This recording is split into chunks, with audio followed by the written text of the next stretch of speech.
the defending world champs with their 10th walk-off win of the year. The walk-off slam for Wyatt Langford. Game 162 of the 2024 season comes not with the promise of October baseball, but with the hope for what's to come. This season tested the mettle of a championship team. Key pieces were banged up, several missed long stretches, but that isn't what will define this team going forward. 2024 provided revelations. Rookie Wyatt Langford found his footing, impacting the game in all phases. Josh Smith filled in admirably for an injured Josh Young and hit his way into being an everyday player. Kumar Rocker made his highly anticipated debut, and there's reason to believe his fellow Vandy boy Jack Leiter will be a rotation piece too. Perhaps most importantly, a healthy Jacob deGrom found his way back on the mound. With a strong mix of veterans and youth coming through the prospect pipeline, there's reason to believe that what lies ahead is sustained success born from the will of a champion.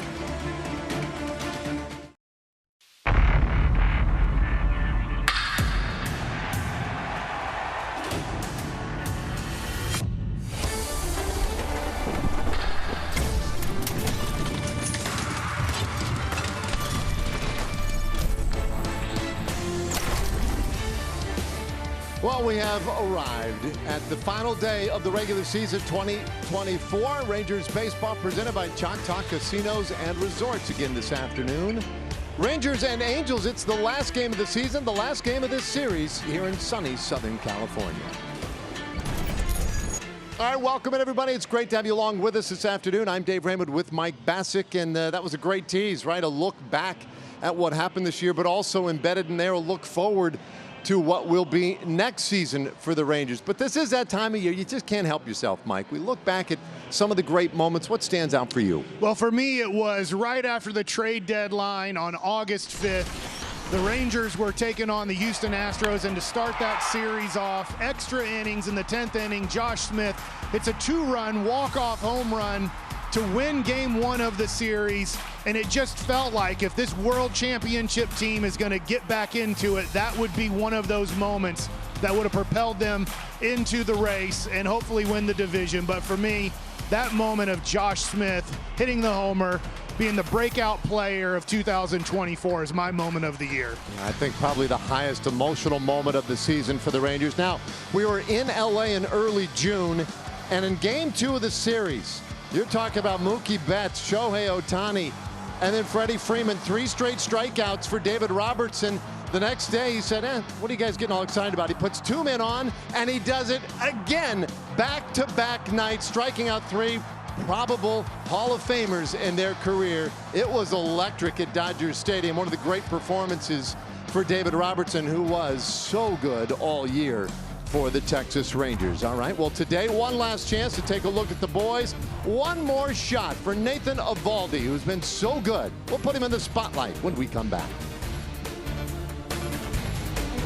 Rangers baseball is brought to you by Choctaw Casinos and Resorts, by Racetrack, whatever gets you going, and by Baylor Scott & White Health, the power to live better.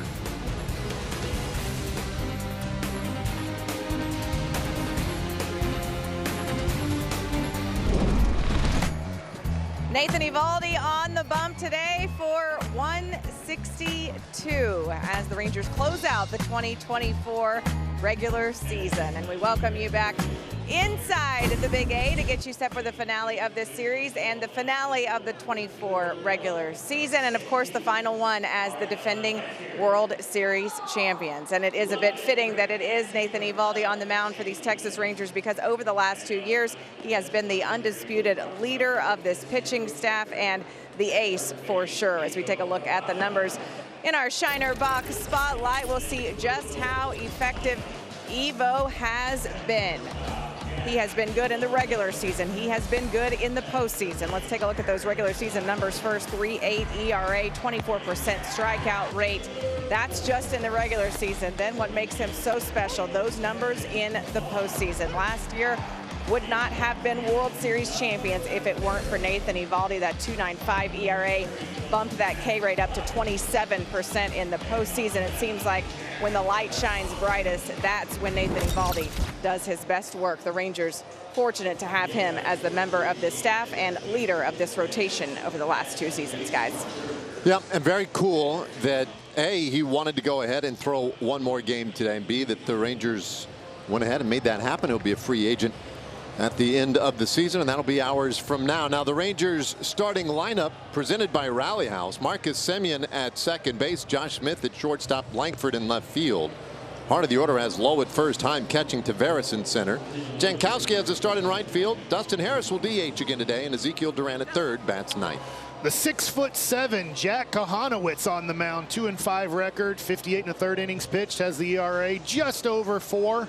9 walks to 24 Ks. Not many Ks this year, and 282 batting average against. Accurate pitch arsenal. 2-seam fastball, throws that 71% of the time.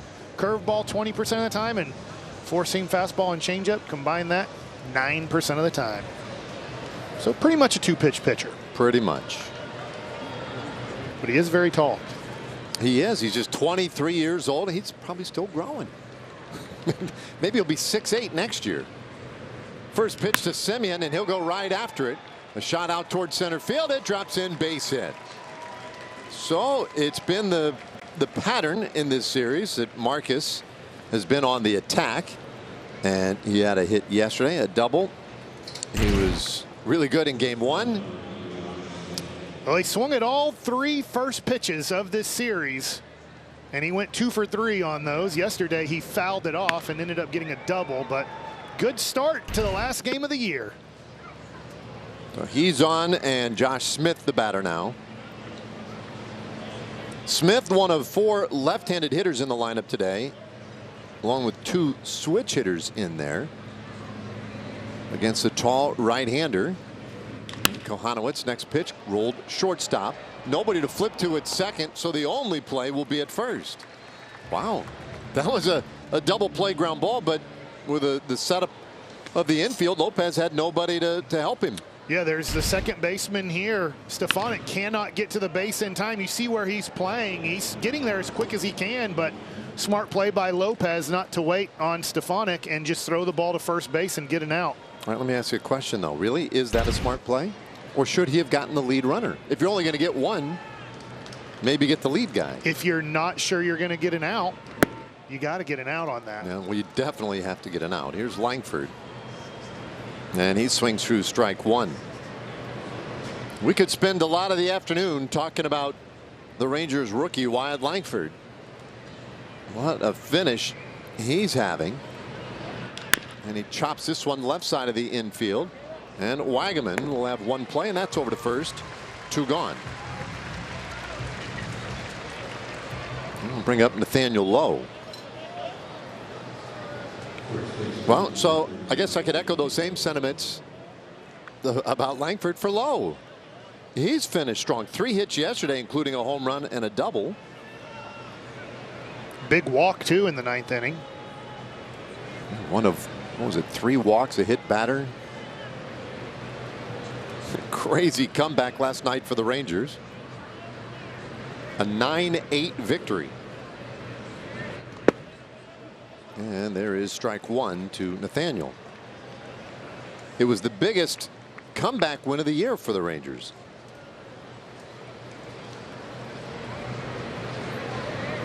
Semien out there. Kohanowitz with a look at him. But Lowe will chop this one back toward the mound. And the big right-hander flips it over to first in time.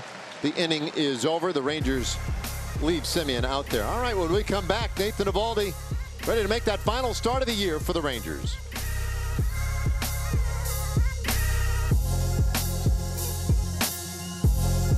Verizon starting pitcher. Last game of the year.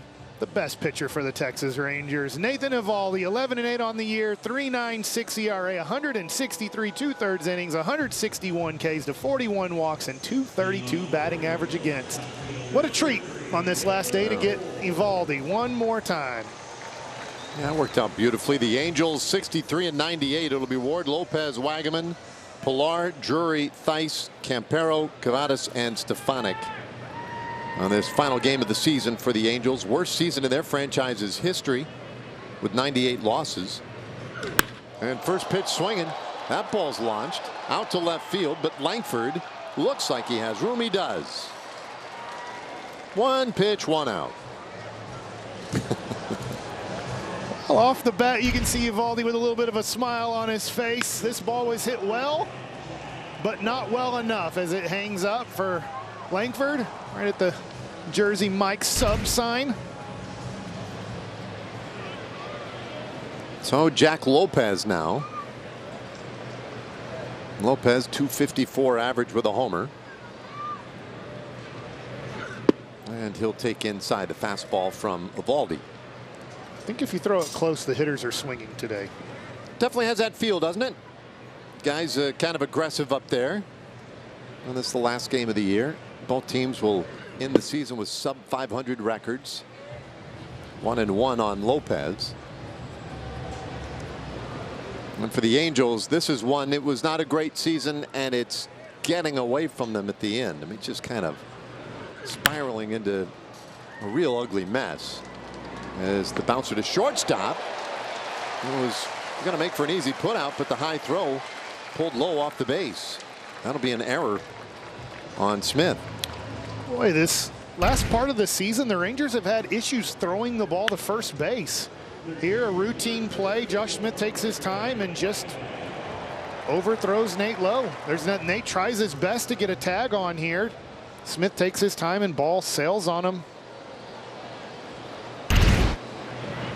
So Lopez is on for Eric Wagaman. And he'll bounce it toward third, but foul. Good job down there by the ball dude. So I know the Angels have swung at all three first pitches, right? I believe that's the case. Rangers were pretty aggressive too on their first pitches. Oh, was that what, a 7-pitch half inning at the top of the inning?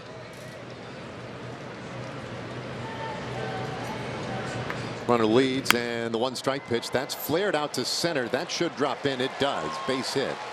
And the runners will go station to station. So Lopez stops at second. 2 men are on, though. Good start to the inning for the Angels. Eovaldi gets this ball in. It jams Wagaman a little bit, but he's able to fight it off and bloop it in front of Taveras. Give the Angels 2 guys on. Well, it's the first time Eovaldi has faced the Angels this year. Gotta go back to last June. The last time he squared off against him, and he fires that one right in there for strike to Pilar. Kevin Pilar getting the start in center field, batting cleanup today. 231 average, and he takes low. And poor Kevin Pilar, I mean, I felt for him a little bit. People were trying to retire him yesterday. Yeah. Well, he said it. He did. Took it back. He did. He has rescinded his initial claim that he was probably going to retire. He now says he wants to think about it. Uh-oh. Oh, man. And I am sure that Eovaldi did not mean to do that. It almost looked like he apologized to him. See here, this fastball just gets away, runs up and in. Luckily, it gets Pilar in more of the back shoulder area than towards the head. I know that's very scary for hitters here. You can see Pilar's reaction. He kind of looks at Eovaldi, and I don't think there's any ill will between either one of them.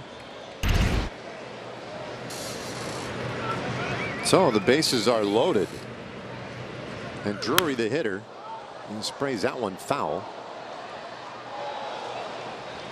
Strike one on Brandon Drury. What a disappointing year it has been for Drury. 4 homers, 7 doubles. He's had literally 11 extra base hits as that one falls just below us. There's no way I can catch the ball that fast. Well, yeah, you don't want to. I'm just being honest. No, you really You think do. I should get out of the way? Yes. The move is to get out of the way. No. You got to be tough. You got to at least try. Okay. That's a $20 baseball at the team shop. Yeah, you're right about that. 0-2, and that's high. I'm sure I've told this story before, but years ago in Milwaukee, Prince Fielder, this was a while ago, fouled one back just like that. I was on radio, and I stood up to make a play. I thought I had time to stand up, get my hands out, make the play. I did not. Got me right in the belly button. That's high, 2-2. I mean, on the fly, right smack in the gut. And I'm telling you, it's not worth it. It's not that much fun.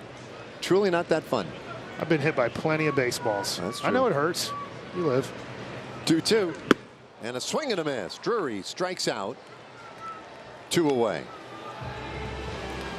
Good job by Eovaldi here to get a big second out of the inning with the bases loaded. 94 miles an hour. Kind of looks like Game 5 of the World Series, guys on base. Don't worry, I'll figure my way out of it. That's right. That's how his last game last season went. Now he gets Theis to chase strike 1. I think he had a good idea. Theis was ready to swing first pitch. Was not going to throw a get me over pitch right there. I gave him the splitter, and that's tough at any point in the count. 1 strike pitch, and that's right in there at the top of the zone. Cut fastball. Makes it 0-2, and so Eovaldi trying to escape a bases loaded jam in the first. Here's his 0-2, and that's up. I love Eovaldi's reactions when he doesn't throw the ball the way he wants to. He definitely shows his emotions on the mound, but he's able to gather himself after whatever he says or does. Once he gets back on the mound and on the rubber, he's ready to throw that next pitch and commit to this one. 1-2 on Theis. The pitch fouled away. Theis, the first lefty that Eovaldi faces today. Then you have the switch hitter Campero waiting on deck, and then another lefty, Cavadas. Lopez, Wagaman, Pilar, third to first. The 1-2. And a bouncer by the mound. Near second base. Semien throws out Theis, and the inning is done. And Eovaldi gets himself out of the bases loaded jam. Bases loaded, only 1 out at the moment. And he struck out Drury to help get himself out of trouble.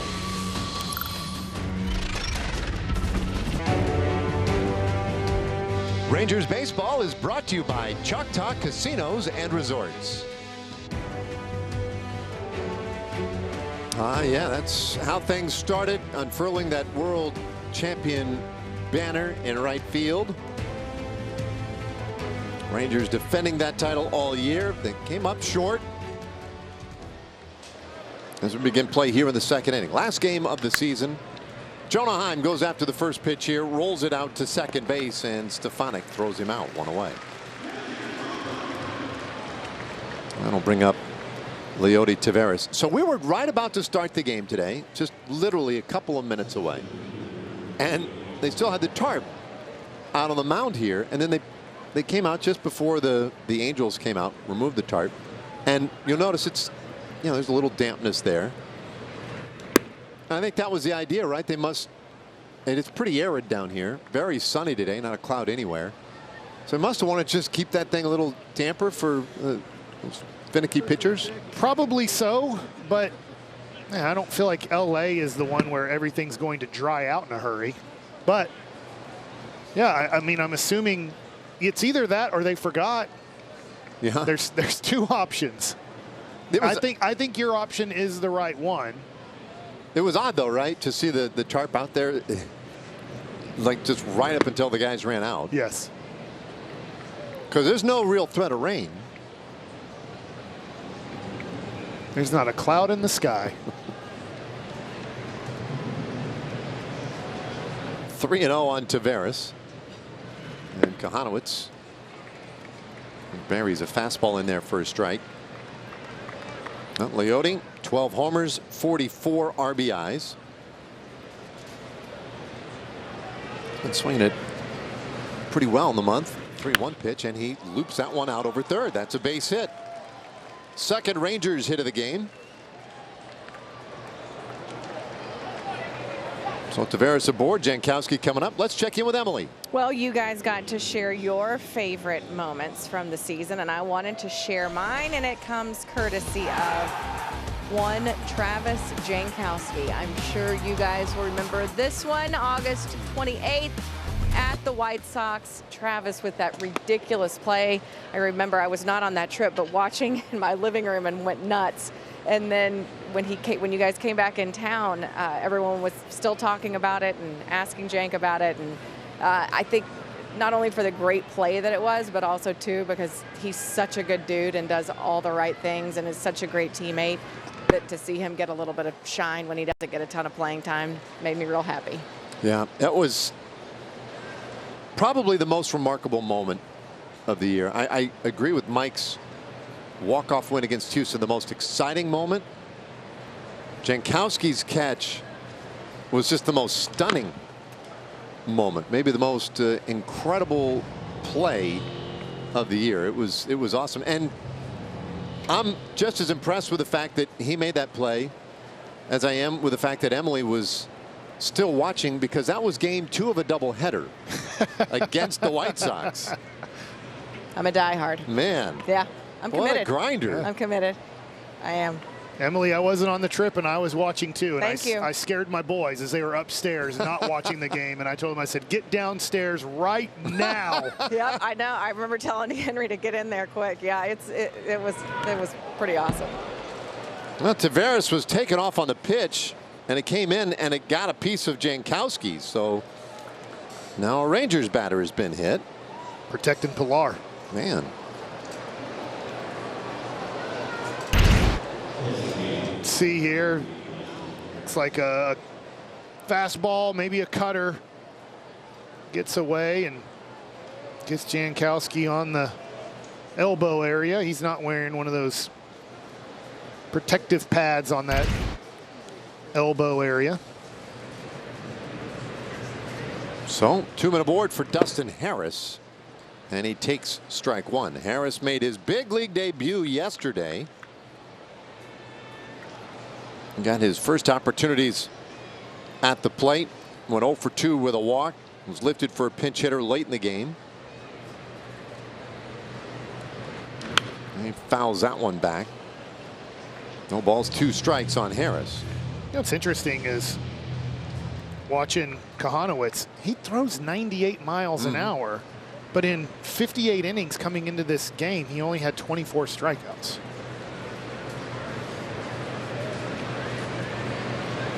Two-strike pitch. Well, there's a strikeout. His first of the afternoon. He gets Harris 2 away. Well, he really set that up, Mike. Well, I'm sorry, Justin, but from 6'7" to 99 miles an hour above the zone, just watching him pitch, I'm thinking, how does he not have more swings and misses? No, I'm with you. With that kind of velocity, that's what you certainly come to expect from guys. So it's going to be in the hands of Ezekiel Duran.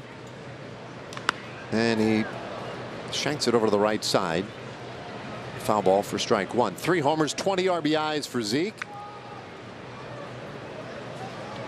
He's got Taveras at second, Jankowski at first. So a couple of guys who can move out there.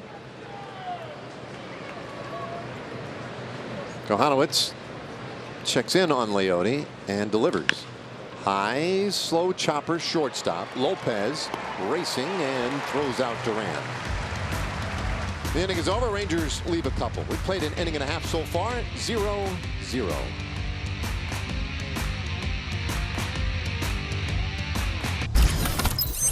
Your defending world championship defense brought to you by Racetrack. Langford, Tavares, Jankowski in the outfield. Duran, Smith, Simeon, and Lowe in the infield. And Jonah Heim behind the dish. Get it in one more time. That's right, buddy. We waited long enough to be able to say it. Now Campero leading things off here. Bottom third of the order for the Angels. Switch hitter batting at the left side.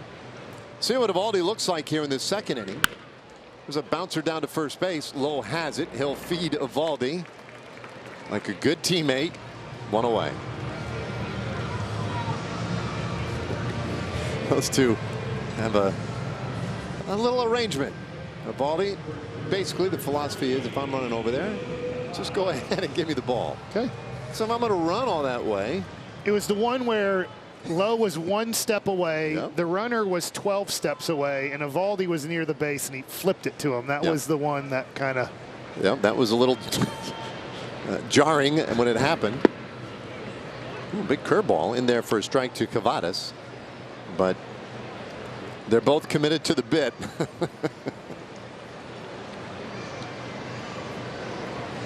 Eovaldi had to work around a bases loaded jam last inning. And this one fouled off. 0-2. I love you referenced the fact that it was just like the last game he pitched last year, Game 5 of the World Series, where he had so much traffic in those 6 innings of work, 6 shutout innings. It was just an incredible feat to watch. 0-2 pitch. And that's lined out to center field, but Tavares is there, 2 away. Well, what made it more amazing was the Rangers literally had no traffic on the bases. As you had a perfect game, I believe, happening on one side, and Eovaldi with runners on base. It felt like, and I think it was, but it felt like every inning the Diamondbacks had runners in scoring position, and he would just come up big and get the strikeouts when he needed it, get the ground out when he needed it. It was, I mean, you could argue, obviously, that situation, the best starting performance in Rangers history.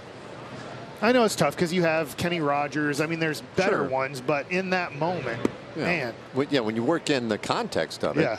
I mean, he left men on the corners in the first, left a man in scoring position in the second in that game.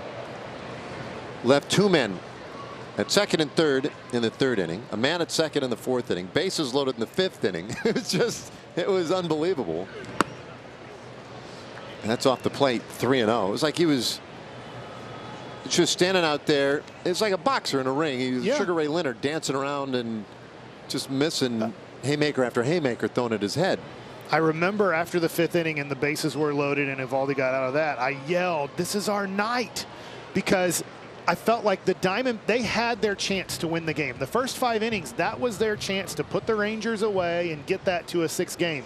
And when they couldn't score and the Rangers had done absolutely nothing offensively, it just felt like when the Rangers get their chance, they're going to figure this out and get a run or 2 in, and it is going to completely demoralize the Diamondbacks after all the wasted opportunities. And meanwhile, Zach Gallen was perfect through 4 2/3 before he finally walked Nathaniel Lowe. And then threw up another hitless inning. He had a no-hitter into the 7th before the Rangers finally got to him. Man, that was a special night.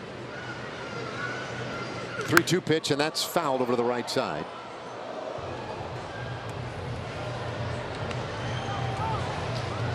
But that's how Eovaldi went out last year. Big celebration on the field afterward. Rangers taking home that World Series trophy. His payoff to Stefanik. That is in tight, ball 4, so he puts a base runner on here in the 2nd inning. Well, gives us a moment for Choctaw Casinos and Resorts. Fun, games, relaxation, or excitement. We've got all your bases covered at Choctaw Casinos and Resorts. So here's Taylor Ward. He took a big pass at a pitch in the first inning, hit it deep out to left, but for a long fly ball out. 25 homers this year for him, 75 RBIs.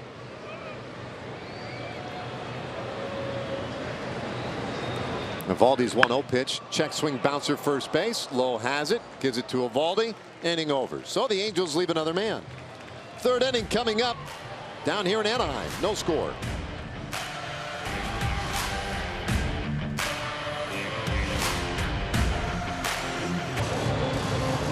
So Marcus Semien will start things off here in the third inning. How about the hit total this year? 154 for him, most on the team. In fact, 20 more than the next closest man who bats right behind him. He fouls off strike one. So another good year for Marcus Semien. We were talking about Evaldi and how reliable he's been. Andrew Heaney, same thing. I don't know if anybody's more reliable than Marcus Semien. Yeah, it'll be interesting. There's been obviously a lot of talk as this season's progressed about Marcus Semien's season this year, and next year he's available every day. He does everything possible to play every day, and the Rangers have kind of talked about what the plan is for Marcus Semien. We know he doesn't want any days off, but I think the Rangers are looking at his age, how this season went, and should we give him, I'm making up a number here, but 1 day off a month on Sunday getaway days to try to keep him as fresh as possible as that second half of the season progresses.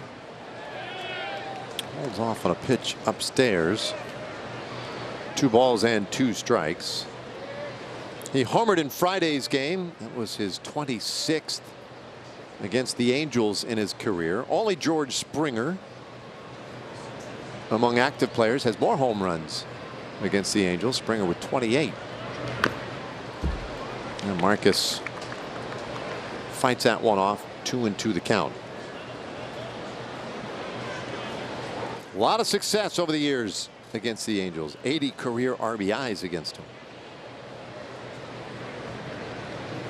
Singled in the first and turns that one foul. Don't get a ton of them into that box. You do need to be ready down there. There's been quite a few foul balls that I've been watching that a lot of people seem to be at the game but not watching. And Yes. Luckily the ball has not hit them. Yeah, upstairs here. Well, the last couple of years they've extended the netting behind home plate, you know, further and further down the lines at most places, and it might well be because of the fans here. They need protection. 3-2. Bouncer third base. Wagaman on top of it, and that's the first out of the inning.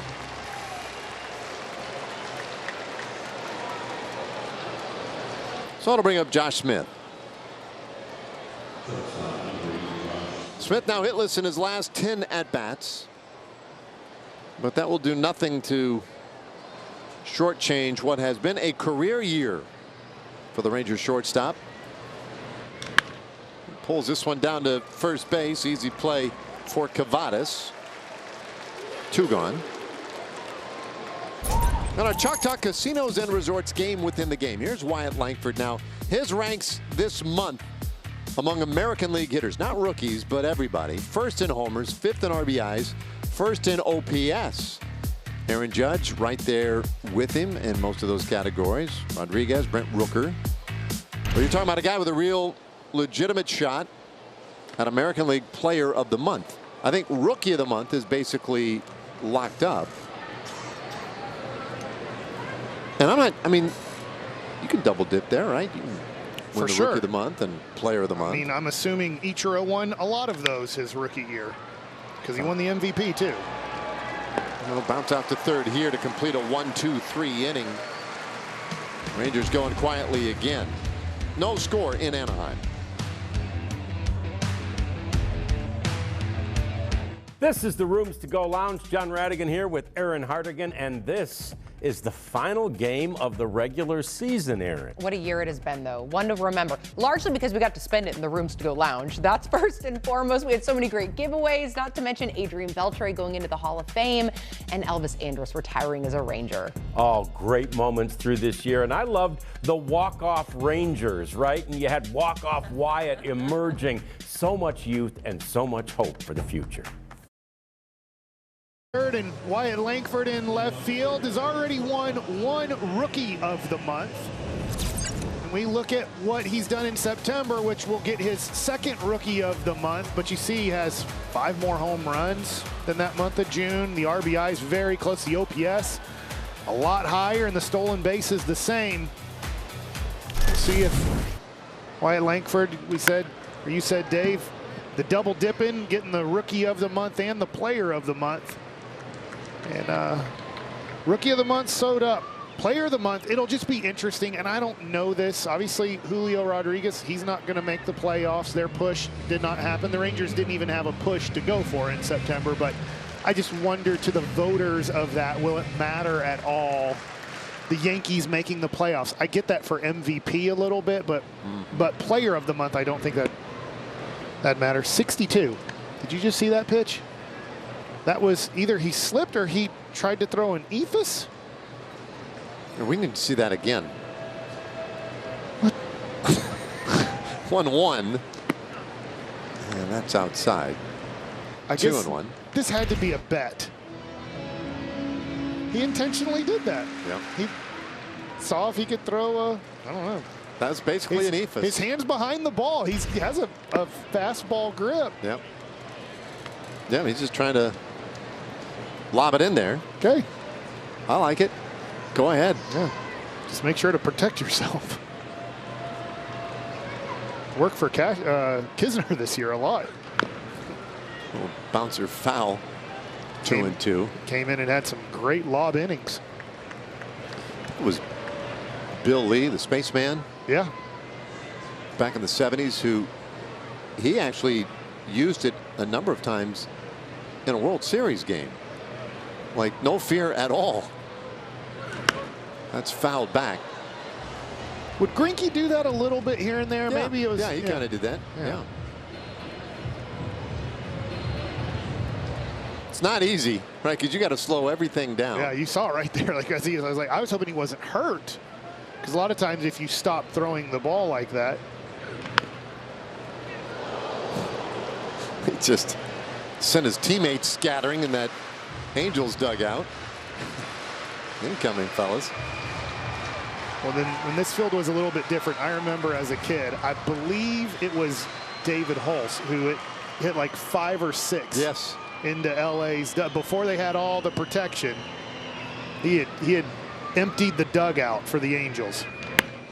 Slow roller, shortstop. Smith is there, slings it over to first. And that's a first out here in the 3rd inning. We'll bring up Wagaman. Of course, it was Lopez who hit the ground ball to short last time he was up. And Smith's throw was high, resulting in an error. And this has not been the best defensive road trip for the Rangers. It was not the best defensive game last night for either team.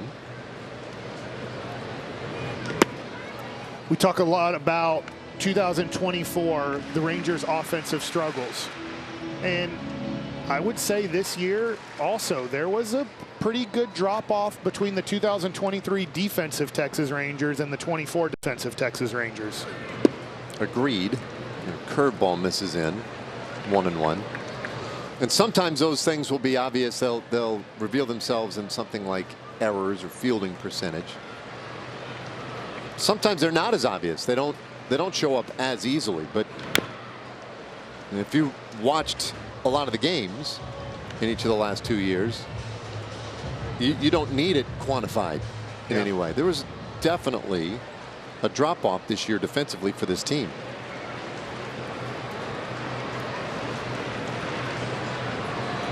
One ball, 2 strikes to Wagaman, and he'll pull that foul.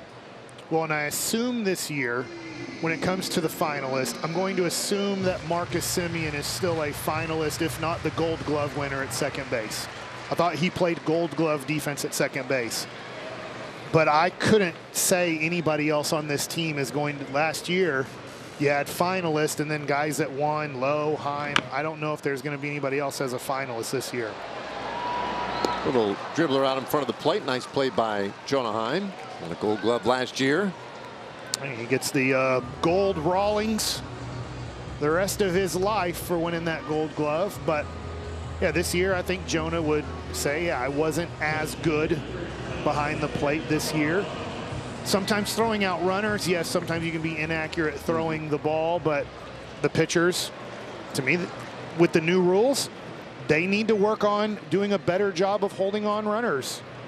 And that'll happen in your off-season work. You don't do too much of that. You're working on your body, you're working on pitches, but when you get to spring training, working on your different holds, working on your quickness to home plate, the Rangers need to get better at that.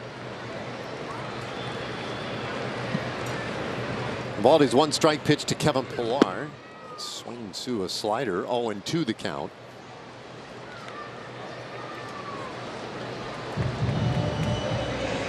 So early on here, looks like Pillar used his timeout right there. Not as big a crowd today as we saw the first two nights. Fireworks yesterday after the game. Had 41,000 paid attendance last night. 0-2 and a swing and a miss. Got him on the curveball, and Pillar is the final out of the third inning. Fourth inning coming up. Now in baseball, staying in top form is key to playing your best. The same goes for your health. Here's a quick tip from Baylor Scott & White Health to help you decide when it's time to step up and seek treatment.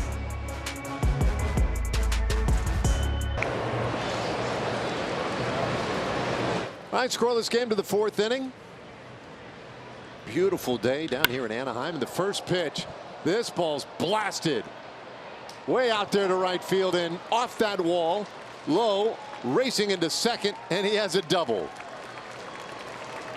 Man, he continues to make such great contact in this series. Well, we've been talking about Langford September. Lowe is having a really nice month too. Gets that 95 down the middle and hits this one well. This was just such a line drive. It just didn't have enough elevation to get over the wall. It looks like it's just a couple feet short. Hey, hit it too low. Here's Jonah Heim.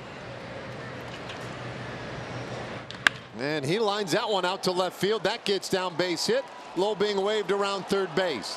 The throw headed in. It's cut off, and Lowe scores. Rangers get that first run of the ball game, 1-0 on the Heim single. I'll tell you what, I was nervous about Lowe being sent home here. He did not read it as a base hit. Great hit by Jonah Heim here. See the pitch on the outer part of the plate. Lowe freezes. You watch the running here. He freezes, turns, and then takes off, and the ball's being thrown home as he's just rounding third, but luckily not a good relay. Now a ground ball short, or rather second base. Stefanik to second, one on to first in time for the double play, 4-6-3. I tell you, that was what was interesting about that throw back in too from Ward.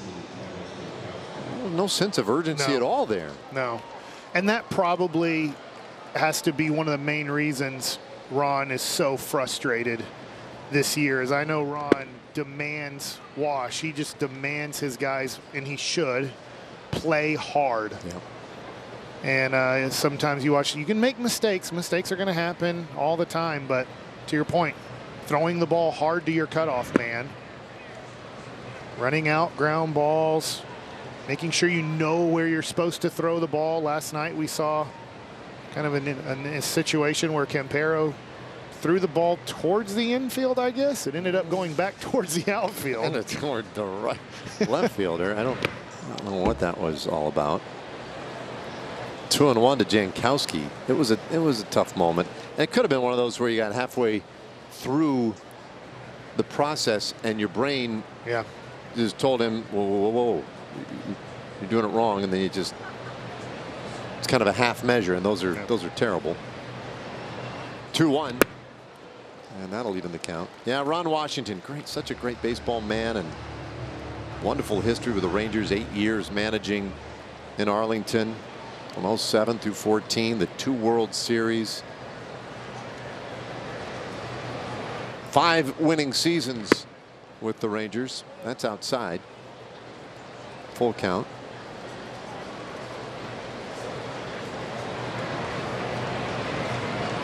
And now back in the manager's seat, first year here in LA with the Angels, a 3-2, and Jankowski bounces it down to first. Kavadas takes care of it himself. The inning is done, but the Rangers are on the board. Lowe with a big double scores on the Heim single. It's 1-0.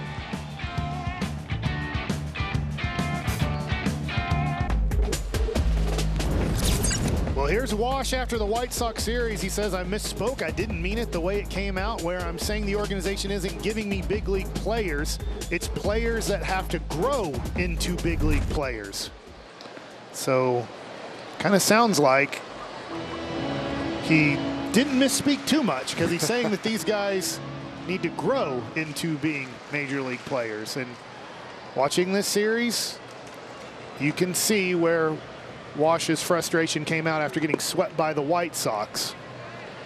That these guys are making mistakes that you would hope that would be corrected in the minor leagues. And by the time you got to the major leagues, some certain mistakes you would have learned from those in the minor leagues. 1-1 is chopped toward third base. Good charge by Duran. He'll throw out. Pardon me. Yeah, he'll throw out Drury. 1 away. Yeah, this is a good job by Zeke here. Watch the charge to make sure he gets it on the big hop. Comes in, gets it on the big hop, gives him plenty of time to make an accurate throw, and Drury just is not getting down the line at all in this series. Yeah, I think he's been dealing with a bit of a hamstring issue. That makes sense, because he doesn't look comfortable getting to first base at all. Theis takes ball 1 now. Theis doing catching today, and he's caught 2 of the 3 games. Logan O'Hoppe ends up missing 4 of the last 5 games for the Angels, and he's been nursing a bad knee. And that's the other thing with this team. You know, the Angels, they're kind of struggling in terms of being able to match up talent-wise, but then they've also got a number of injuries that have really handcuffed them as well. There's a swing and a miss. Strike 2 on Theis. I think the tough thing, though, is the future of the Angels. Anthony Rendon, ever since signing with the Angels, can't stay healthy.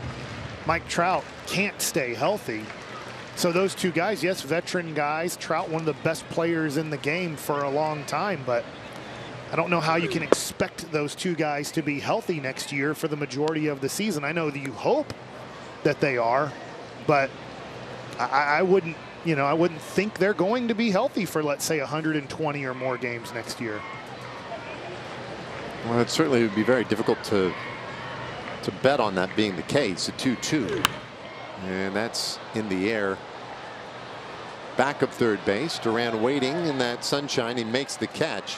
You know, it all starts with Mike Trout here, and the last 4 seasons, the calf strain, the back problem, the fractured left wrist last year. This year it's the torn meniscus and the knee surgery. 266 games played, which is about a fraction of the games he missed. 381 games missed. That's what's so hard. And then, like you say, you throw in Rendon, and it's just yeah, that's tough when those 2 are down. Little roller toward first base, and an easy play. Cha-ching. To Eovaldi. Ching-ching indeed. Another 1, 2, 3. That's 7 in a row retired by the Rangers right-hander.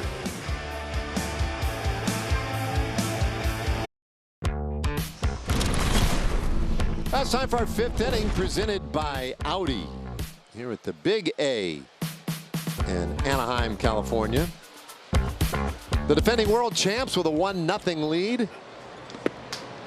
And a first pitch to Dustin Harris. Good fastball there, but it missed just a tad in, ball 1. They used to have a little A logo. Yeah. Do you like the lowercase a? This ball line to first, and Harris put out by Cavadas. 1 away. That's tough for the rookie. Still looking for that first major league hit. Hey, you can't hit it harder than this. Unfortunately, this is the Adam ball. 95 and hits it right at him. Yeah, I honestly like both of them. I've always liked the Angels logos. Remember the old school hat? I don't know what year they tried it out. The one that had the halo on the top. Yeah, that one, I think that was before my time. I didn't love that one. The Bobby Grich era around here. Here's the 1-0, and that one is popped up near third base. And Wagaman puts it away. Duran is the second out of the inning. Got time for Rally House. Play ball, Texas. Shop the latest in Rangers style with your favorite brands and throwback designs. Rally House has gear for every fan.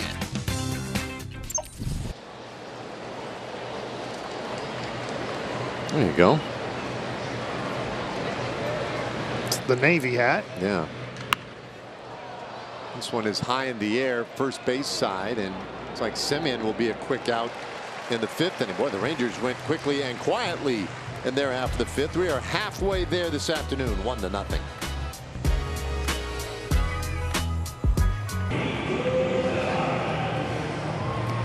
Rangers up 1-0 as we head to the bottom of the 5th here in Anaheim, and lots of reflective conversations lately with Bruce Bochy just about the way the season unfolded, things they want to do differently in the offseason, and he made a point for he and his coaches to write down things now. He said, I don't want to wait till spring training and then try to dissect things. I want to, while everything's fresh on our mind, really be cognizant and deliberate about what we can do to make things better next season. And so they've been doing that for the last several days and if not weeks, of the things that they can do to improve as a staff to get the most out of the guys that they have on this club next year. But definitely optimistic. But he said, regardless of how long you're in this game, that fire is still there. He said, I'd still be on my couch if it wasn't.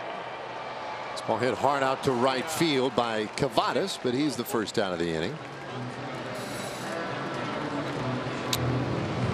Well, it'll be interesting how quick the Rangers, we talked about it yesterday, how quick they strike with their free agents to bring them back. Obviously, a major priority is on the mound right now. Eovaldi, who has the ability to become a free agent and most likely will.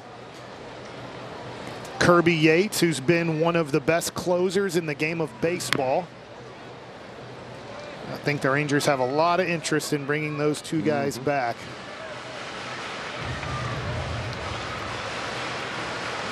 And then, I don't know, what do you do when it comes to hitting?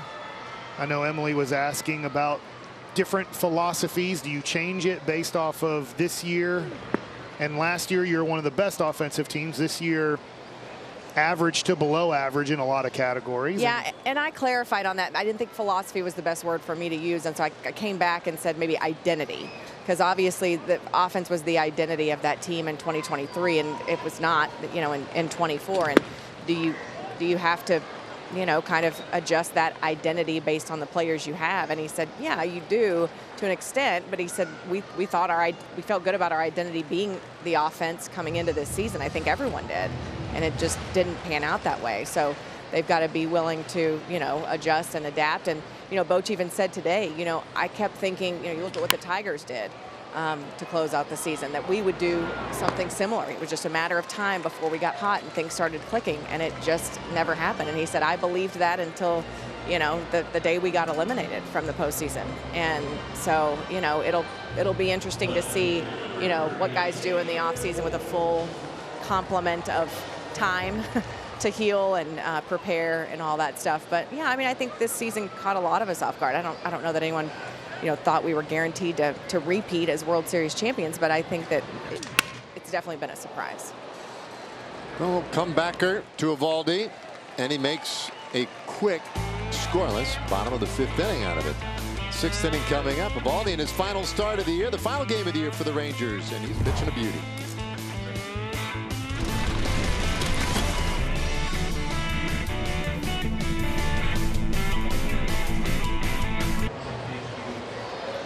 Low-scoring affair today. Rangers up 1-0 as the in-house PA drones on behind us.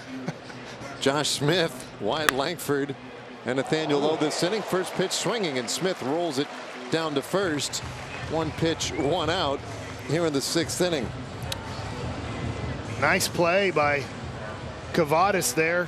First pitch swinging, a big theme of the last game of the year, and short hop scoop, and I think they're done thanking everybody who came to this game today. That was epic. Wyatt Langford 0 for 2 so far today. A couple of ground outs to third. Then he'll take outside. Kohanowitz working into the 6th inning. He is yet to hit. Well, he will hit with this pitch. 50 for the day. He and Eovaldi both extremely efficient to this point. And this one lifted high in the air, but not going to go anywhere. And Kavadas makes the catch. And so here comes Lowe. Well, he smoked a double his last time up, and it scored the game's only run. Coming in on the base hit by Jonah Heim.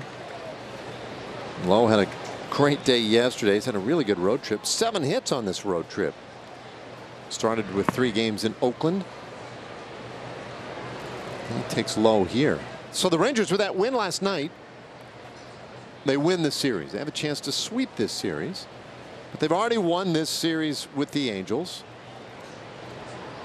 and that has created a first situation for the Rangers. There you see it at the bottom of your screen. It's 4 straight consecutive. That's great. Come on, Meat. It's a 4 straight series win in Anaheim for the Rangers, and that's the first time they've ever done that. Come here, and they won both series last year. They've won them both this year. There's a strike to Lowe, 2-1. You said it last night as we were leaving. Man, if the Rangers could just play the Angels and the White Sox all year. Holy moly. That's Lowe. 3-1. 120 wins. And I can't find the 40 losses. Yeah. It's been a rough stretch here in Anaheim. The longest postseason drought now in baseball. Full count on Lowe. Well, they've finished off the season, the Angels, playing pretty bad, but I just look in Colorado and Miami today with 1 game to go are fighting for that, at least before the lottery, the #1 pick, because the White Sox can't get the #1 pick. They're locked in at number 10 or 9. Bouncing ball to the left side of the infield. It's another quick and scoreless inning. Last of the 6 coming in Anaheim, 1-0.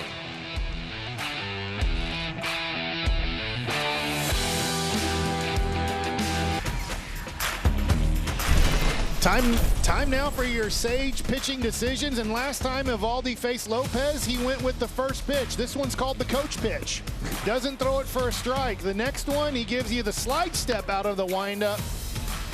And then right here, you'll see the hezzy as the leg goes up, comes down, stops, and gets the ground out to shortstop. So Nathaniel Lowe showing you the different pitches he can throw. Now, the first one, we haven't seen the coach pitch. That's the only coach pitch he's thrown this year.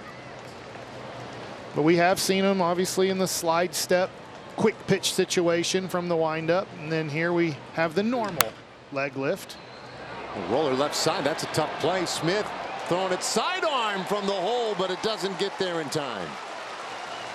Boy, good effort by Josh Smith, and he nearly got Lopez. That's an infield hit. Well, you see here, Duran can't get to it. Smith does. He gets rid of it quickly. Looks like we're going to play on here. Rangers were taking a look at it. Nice try.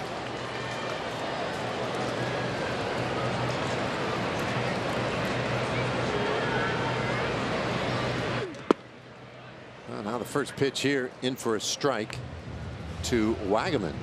So Eovaldi pitching on this final day of the season. Makes his 29th start, looking for his 12th win of the year.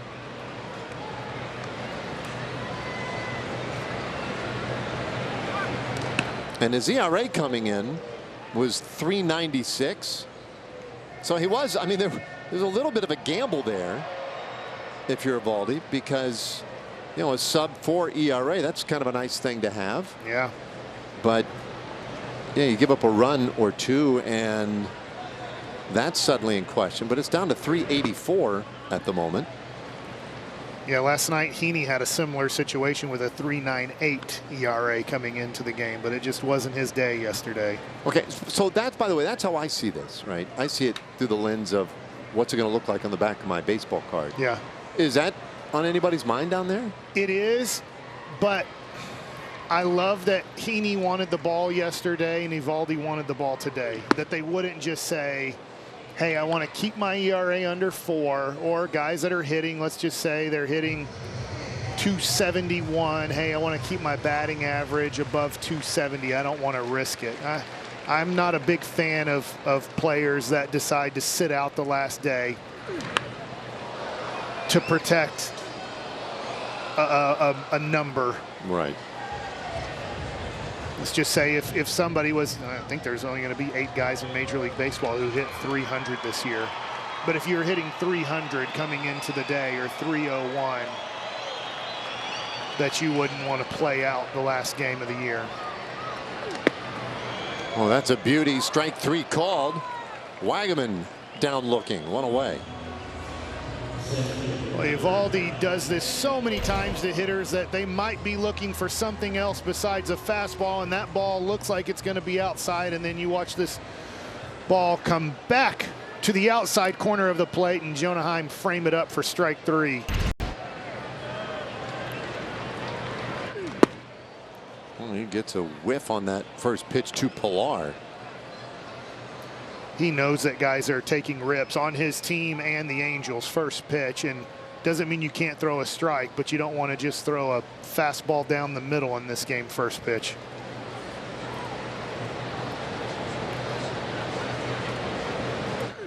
Now the 1 strike offering.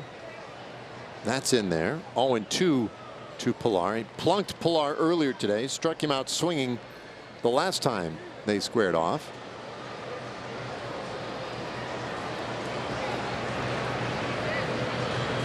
Final game of the season here in Anaheim, the 0-2, and that is strike 3 called. Back-to-back strikeouts, both of them called. Well, Pilar was just looking right there, 96 miles an hour, very similar pitch to Wagaman.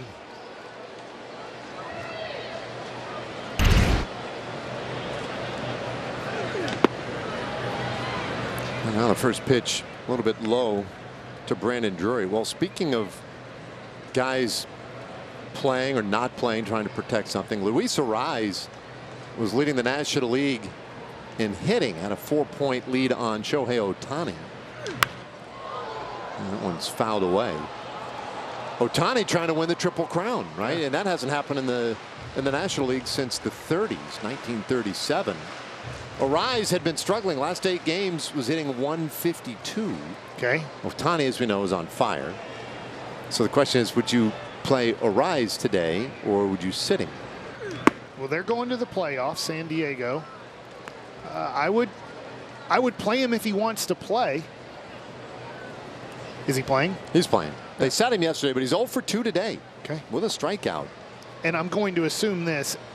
Anybody who's won the Triple Crown, there's no way they also led their league in stolen bases. And now I just remembered Elly De La Cruz. So he's not going, even though you would think. So I was like, gosh. So there's no way he can lead the league in stolen bases unless he gets about 14 bags today. Yeah. Yeah, and so Ohtani's also, of course, playing. Yeah. He's 0 for 2, so his average has dropped a little bit as well. So Arise at 313 at the moment, Ohtani at 309. And another strikeout for Eovaldi. 3 straight punch-outs in the 6th inning. Some of the fans voicing displeasure here. 7th inning coming up, 1-0.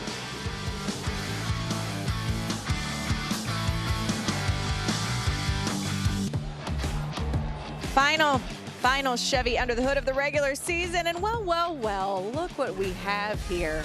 Our very own Dave Raymond, just the 2nd announcer in baseball history to be traded.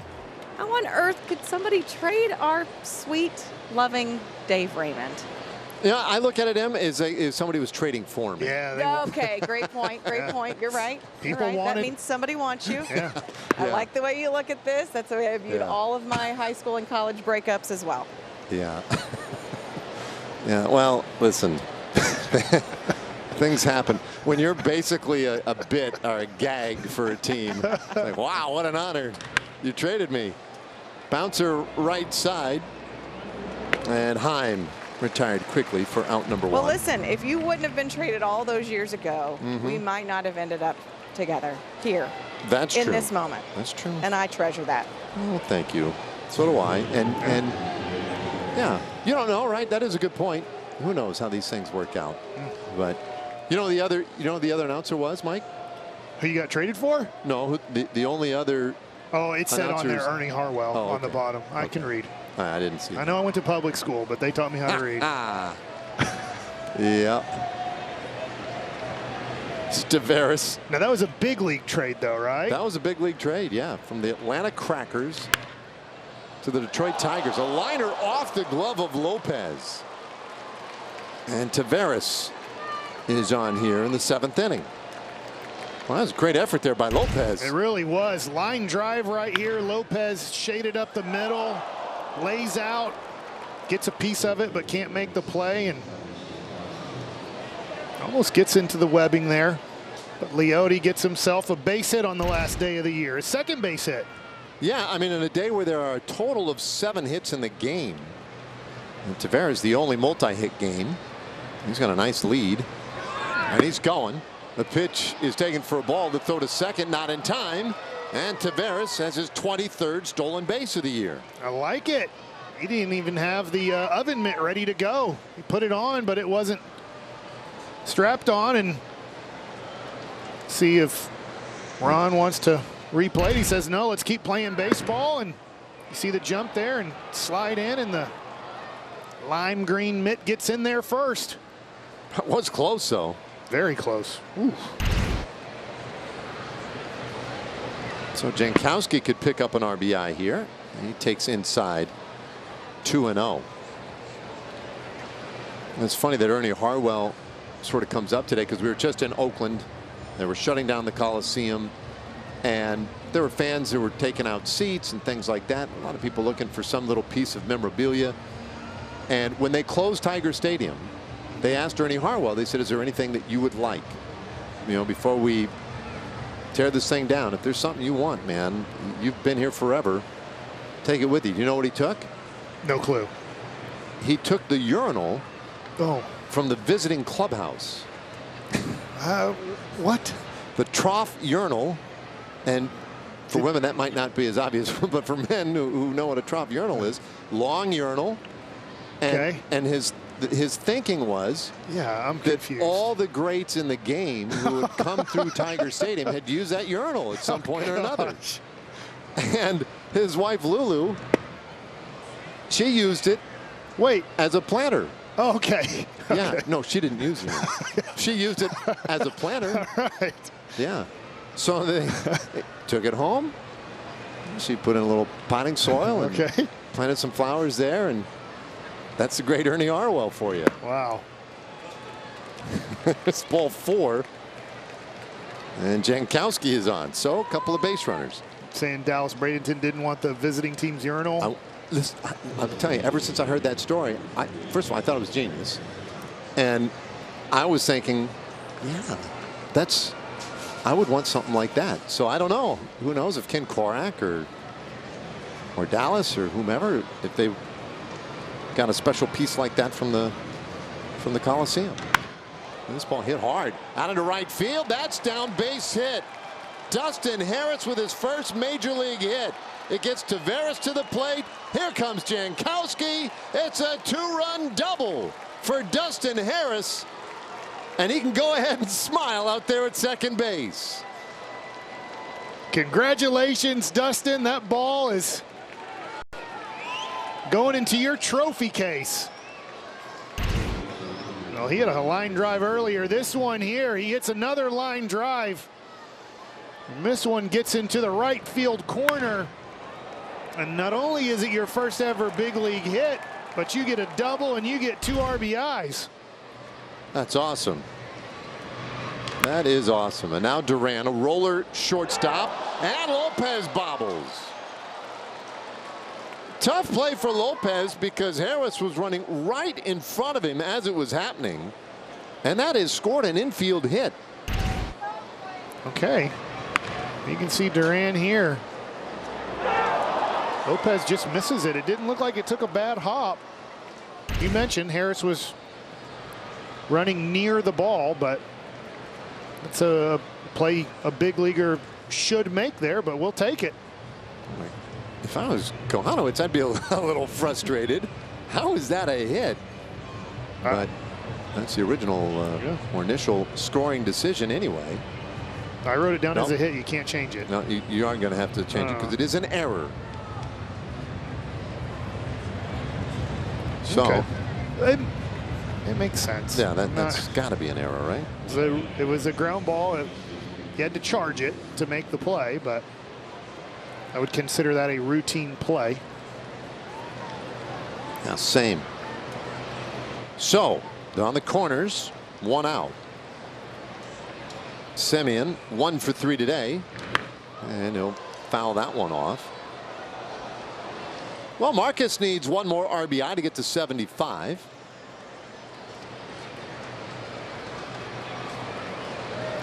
And he's been awfully good at getting runners in.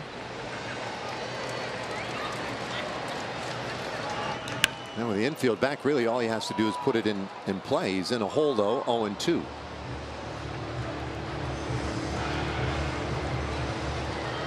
As long as it's not a double play. That's a good point.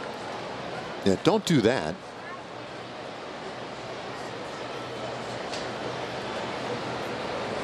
Long hold, the 1-strike pitch. Ooh, way in. Almost got him on the hands.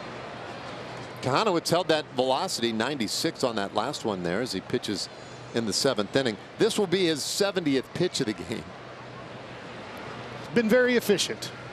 The guys have been swinging up there. Stays 1-2.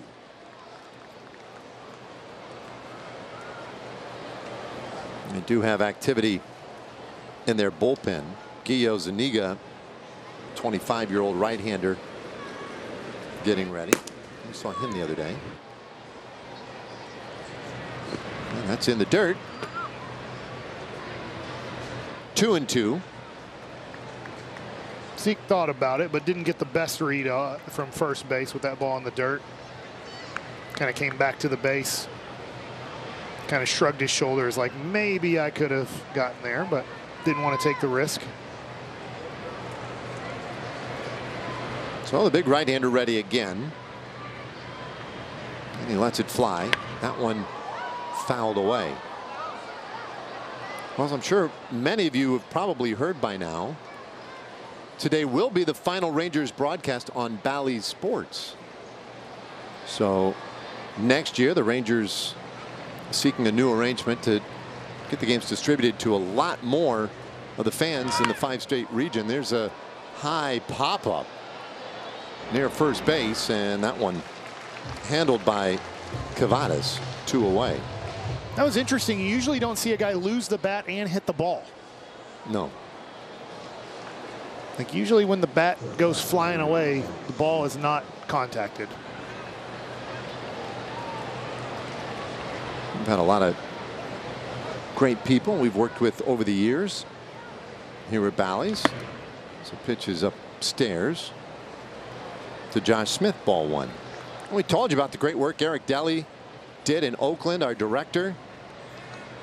All the great shots he brings us every day. He and Mark Vittorio. 1-0. That is on the corner.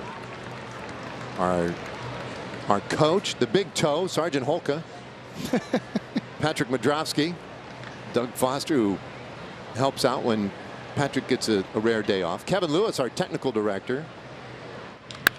There's a bouncer shortstop. Lopez with a long flip. Wow, good job by Stefanik to race over there in time. And they get the force out to win the inning. Rangers get a couple more and they lead 3-0 now. Time for a stretch here in LA. And for God Bless America, here's Michael Araujo. And now, fans, it's time for the 7th inning JMG stretch here at Angel Stadium. Prior to singing Take Me Out to the Ball Game, please join Tim Kepler in singing God Bless America. God bless America, the land that I love. Stand beside her and by her, from the light through the night, from above. From the mountains to the prairies, to the oceans, white with foam. God bless America, my home, sweet home.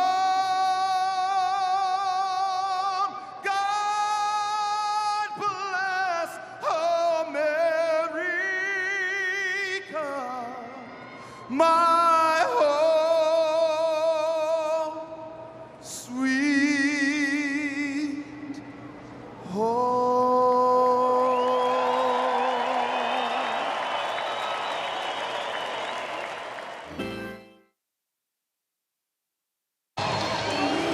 All right, your stats presented by Acura here for Nathan Eovaldi. 6 innings pitched, only 2 hits, no runs, 1 walk, 5 Ks, 81 pitches. He knows how to end a season. Last year, winning the World Series, final game of the year this year, and has a shutout going. And if you believe in jinxes, I'm sorry. That's a totally separate issue. Okay. Right? Like, yeah, if that's something you believe in, we need to talk. Theis goes after the first pitch, and that one lined out into right field. And it short hops the wall. Jankowski takes it on a hop, throws it back in. And Theis with a leadoff double in the 7th. Way to go, Mike. Well, 3 hits on the day in 6 innings. Still no runs. Not a bad pitch. Obviously, both teams hacking away at first pitches. That one ends up being a double for Theis. We've seen Eovaldi work out of a big situation to start this game. Let's see if he can work out of another one here. Campero fouls one straight down for strike 1. Yeah, he just got the leadoff man on base last inning, didn't move him. That was their first base runner since the 2nd inning. And they got a runner on with a 2-out walk. Eovaldi had that full-blown mess in the first where he had the bases loaded, 1 out, but got out of that. Campero fouls that back. It's 0-2. It's pretty quiet here. You can hear, I don't know if you can hear it on the broadcast, but Eovaldi grunting when he throws the ball.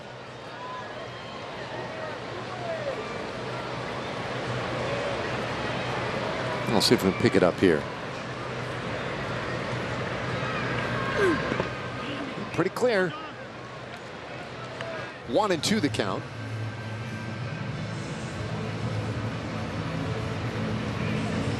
So he's at 85 pitches.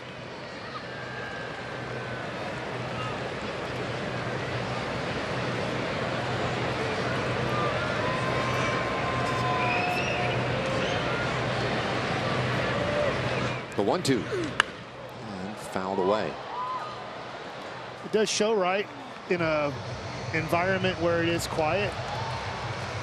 Eovaldi, we don't pick that up too much from him. Right. But today, you can hear his kind of release of energy into the ball. He's definitely one of those guys who we hear more than others. The 1-2, little bouncer left side of the infield. Good job by Duran.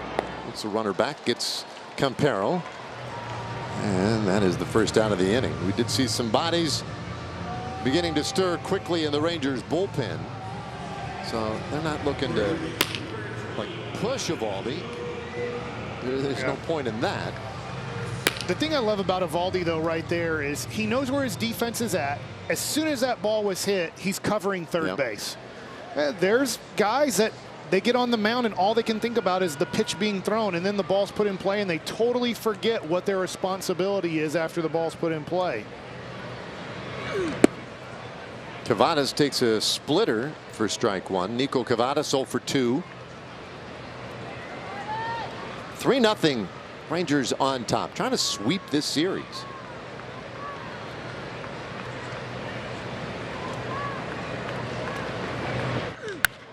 Ooh, that ball high in the air out to left field, just got underneath it. Langford with the shades on will make the catch. 2 away. You know, the MLB ballpark app will complete your next visit to your favorite ballpark next year, maybe even opening day. You can buy and manage game tickets, redeem offers, access exclusive content, and a whole lot more. Download the MLB ballpark app today. Thanks for letting me do that one. Yeah, you knocked that out of the park. I haven't done that in a while. Almost had it. Yeah, a little hezzy.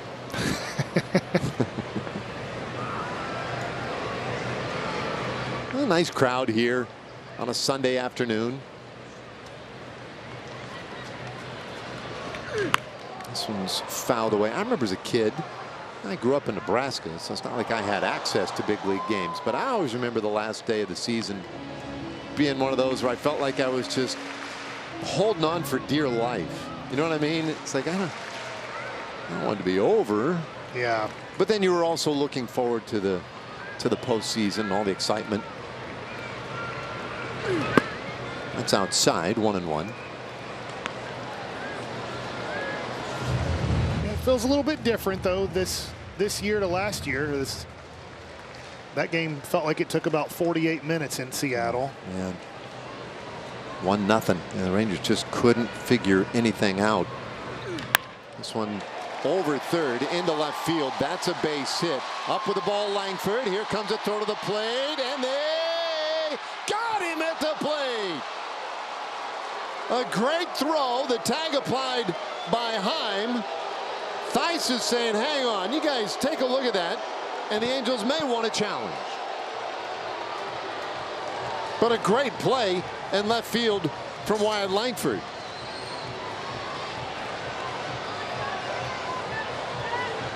All right, I think Ron Washington has indicated that, yeah, he does want to challenge. Los Angeles is challenging the outlaw at home plate. So Langford can't quite celebrate this thing yet. What a throw, though. All the way in the air here from left field. A perfect strike to Jonah Heim. Let's see if he applies the tag in time. I can't tell from there. Yeah, it's a matter of, I mean, the throw certainly beat Theis. It's just whether or not Theis was able to swim around the tag. Let's see if we get a better angle here. Well, I hope not, to be honest with you. Oh, that's going to be a pretty good angle. Oh, I think it looks like he got him on the chin. Let's see. One more time. When does that glove get him? It's like, is it going to be so close? They just say there's no perfect. I don't know. Here we go. After reviewing the call stands, the runner is out. Los Angeles will lose their challenge. He got him. Player of the month. Outfield assist to cap things off for Wyatt Langford. Could you have a bigger September than the Rangers rookie?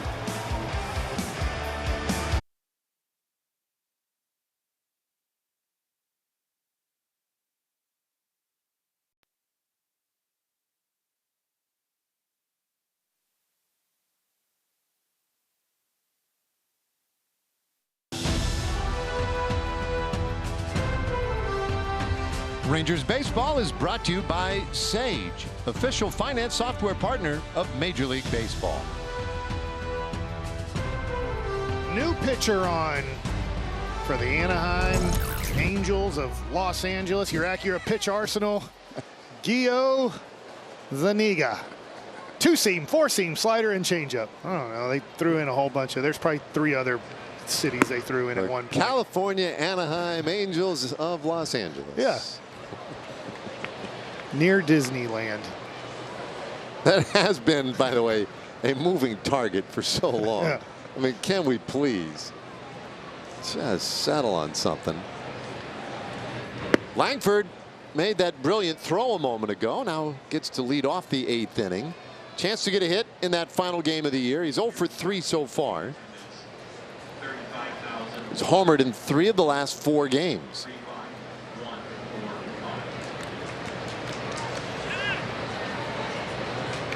Zuniga's next offering. Swing and a miss.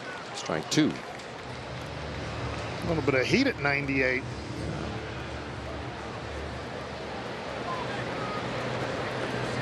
Three runs on 6 hits for the Rangers. No runs, 4 hits for the Angels. Yeah, that's up and in. 2-2 the count. I was looking at the out-of-town scoreboard a moment ago, and there was a perfect game going in the 6th inning in Seattle. Logan Gilbert, though, finally gave up a hit. This one off the handle out into center field. That drops in for a base hit. So Langford does get a hit in the last game of the year. Well, let's check in with Emily. Well, the telltale sign of knowing you had a good season is the fact that you're annoyed by me asking for interviews, and today we achieved that with Wyatt Langford. I'm just kidding. That was kind of, I thought I would laugh at that. No? Oh yeah, no, Okay. I thought it was funny. I was just Hilarious? gonna say that I had a great season. Hilarious. But no, Wyatt is so accommodating. He's been so great, you know, since he signed with us. But I did go up to him today and say, "Hey, can I grab you real fast in the dugout?" And he's like, "Okay." I think he's gonna have to adjust to the interview requests and the attention and all that kind of stuff if he keeps putting up numbers like this next season. But he's such a good kid, and he has opened up a little bit more. He's definitely comfortable in that clubhouse, and that's what Boch talked about, is that sense of belonging that he has. He's running. The throw down to second, not in time. And Langford has his 19th stolen base. And even though this season, you know, started out a little bit slow, he said as much, and I don't think anybody could argue that. But the fact that he was able to make those adjustments in season and really kind of ingrain himself in the clubhouse, Major League Baseball life, how 162 goes, is a huge thing for his development. And I know he's excited about where he's ended up this year. Yeah. What, in a dugout next to you, asking him questions. Yeah. That's where he ended up. I did tell him, I said, look, this is the last one unless you do something really ridiculous in the game, and then you're done with me for like at least 6 months. I want him to go for third here, by the way. Yeah, he has an outfield assist. He has a base hit. He has a stolen base. This is pretty ridiculous. Yeah, but I need him to steal third, get to 20 stolen bases for the year. Okay. How can we relay that to him right now? Well, that's going to be we tough. need to give signs from up here. Go! Just take it, go! Anyway, I got it. Mike. There's nobody making much noise here. He might have been able to carry your voice. Oh boy, that ball is smoked out to right and gone. 16th of the year for Nathaniel Lowe. What a finish to his season. Man, oh man. 5-0 Rangers. Well, that was a line drive right there at 106, and maybe Nathaniel Lowe heard you yelling go, and he said, all right, Dave, I'll swing the bat. Gets a 4-seam fastball up in the zone and gets it out in a hurry right down the line. So Jonah Heim now. Well, I'm excited for Nathaniel. That is outstanding. 16 home runs, 69 RBIs. His numbers at the end of the year really look pretty nice when it's all said and done. That one's outside, 2-0. But I'm also a little annoyed with him. Tell me. I wanted Langford to steal third base. I wanted to get that 20th stolen base for Wyatt. You could have waited one more pitch. Heim sends that skyward out to left. And Ward is there. One away. There's no way you would know this answer, but I feel like most of the stolen bases for Langford are second base. Yeah, I don't know. I know he didn't steal home this year. I would have remembered that. Right. You can't steal first. It's pretty good deductive reasoning. So what you're saying is most of them have been second base. That's. I just can't recall him stealing third much this year. I know you were yelling at him from. I know. Yeah. We're close enough that you could. Yeah. Maybe you should have been more direct, but he didn't really have a chance. Steal third instead of yelling go. Yeah. But he didn't have the opportunity with the home run. Right. Could have been more confusing to everybody. Yeah. Go. Wait. Yeah. Why is this guy want everybody to go? Yeah, like Em was direct with me. She told me I need to work on my gut in the offseason. Taveras 2 hits and 3 at bats. And he fouls that away.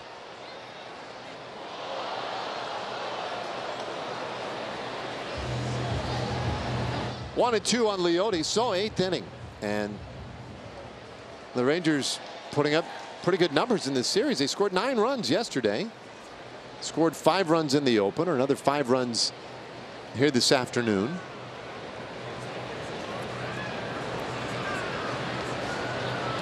Zuniga to the plate, and that's fouled off.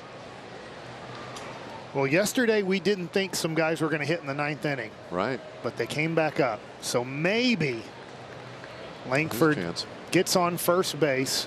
At that point, I would think the Rangers would be blowing them out, though. And then would you steal for your 20th bag in, let's say, an 8-0 game? That's the part where you start running into tough situations. Yeah, you make a very good point. Now 5-0, it would still be fair game, right? Yes. But if you get to hit again in the 9th inning, that would mean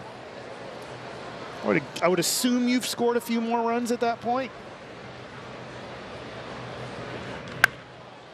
High pop up near third, drifting out there into left field, and Wagaman, wow, stays with it. That was not easy. 2 gone.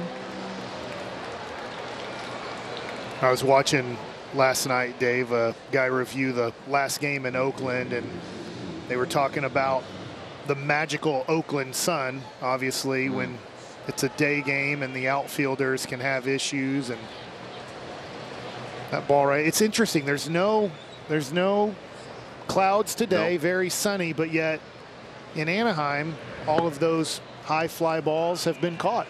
But in Oakland, I'd assume one of these would have been dropped. Well, that's the way it's played over the years. I do think this is a pretty tough sky here, or can be. Maybe it's just something about being on the coast. Not sure. That's low, 1-1. And this is what we call a high sky. Nothing up there to give you any depth perception at all. It's inside. 2-1 the count. So I mentioned that perfect game is no more in Seattle, as Logan Gilbert gave up a hit to Oakland.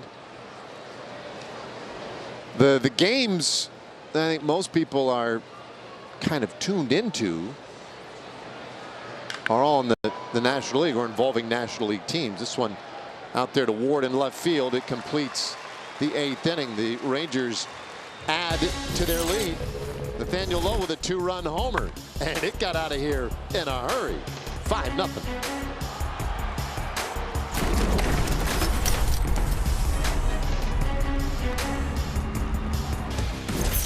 Time now for StatCast, powered by Google Cloud, and we look at the 21 outs recorded by the great Nate Eovaldi. You see most of those 4-seam fastballs at the top of the zone or above the zone. You see the curveball there and the splitters, and what a great last outing from Nathan Eovaldi in 2024. 7 innings, no runs. So Leclerc takes over now in the 8th.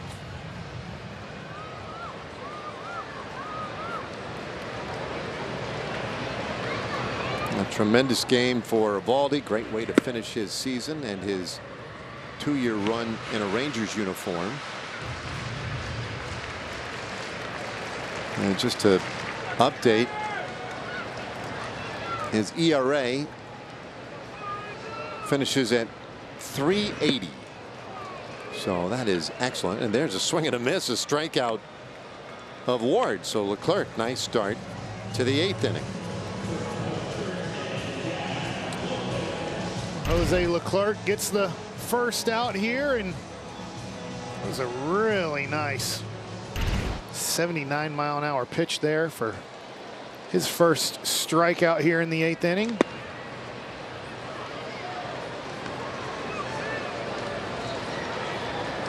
So ball 1 on Jack Lopez now. Ooh. One runs away a little bit. 2-0.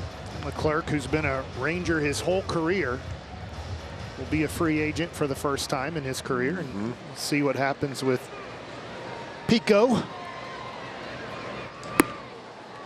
he races that one past Lopez. 2-1 to count. Lopez has reached on an error, an infield hit. He's also grounded out. And he takes high. I was mentioning last inning that the games that has, really has the most attention or have the most attention today are games involving National League teams, the Braves, the Mets, and the Diamondbacks, because they're creating quite a mess for that last two wild card spots. This one fouled back our direction and just to our left.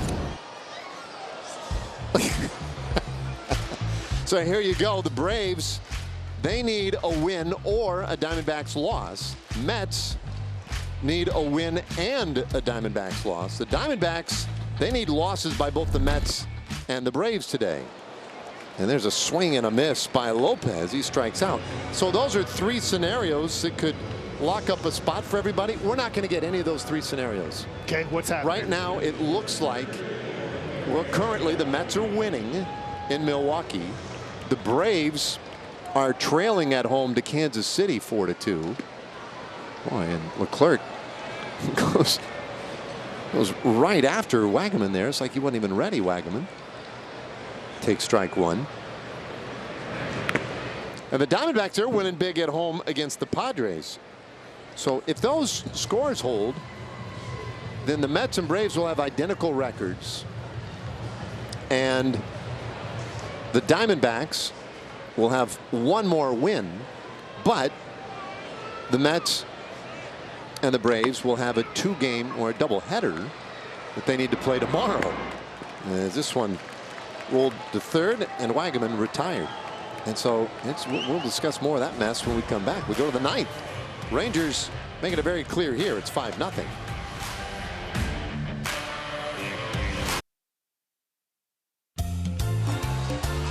Well, this Rangers road trip is fueled by Racetrack. One last chance to catch Mike catching a wave out there on this, our final stop of the 2024 season. Dan, did you get a good one here before they stopped front of the camera? I never have That's gone him out there. surfing. If you look out there just a little bit out toward that first wave there, you'll see him floating. He floated up just a little bit there. I hear you. On the right. There's no bald people out there. That was fun though, right? We had a great time out there. Stay right on the ocean. Yeah. But I've been in the Pacific Ocean. It's freezing cold. I don't want to go back in there. Dustin Harris leading off the 9th inning. Harris had a 2-run double in the 7th inning for his first major league hit. That was awesome. Took a 1-0 game, made it 3-0 Rangers. They've since added to that. So we're talking about the playoff scenarios in the National League. And I was mentioning if those scores hold. This one hit well out to right. Campero is back near the wall, and that one is gone. Off the scoreboard just beyond the lower fence. And Dustin Harris has his first big league homer. Take a bow, young man. Well, how about that for Dustin Harris? The 2 RBI double for his first hit earlier in the game, and then he gets a pitch that he likes. He goes down and gets it. And this one hits the top of the wall. Maybe he gets over there, but just over. First home run of his career. Congratulations. This one soft liner out into left. Ward goes into a dive and can't catch it. So Duran has a hit. His first of the game. But this is all about Dustin Harris. Man. A double and a homer today. How does he not have the biggest smile on his face right now in the dugout? He's too calm for a double and a homer. I think he's going to end up being the Rangers' best DH this year. I think he just took the title. Here's Semien. And he'll take strike one. It might be the best game that a Rangers DH has had this year. 3 RBIs with a double and a homer. I mean, unfortunately, I guess you might be right. I want to say that the DH spot had accounted for 12 home runs all year. There's a pitch outside, 1-1. So that's a pretty big homer for Harris. Semien is 1 for 4 today.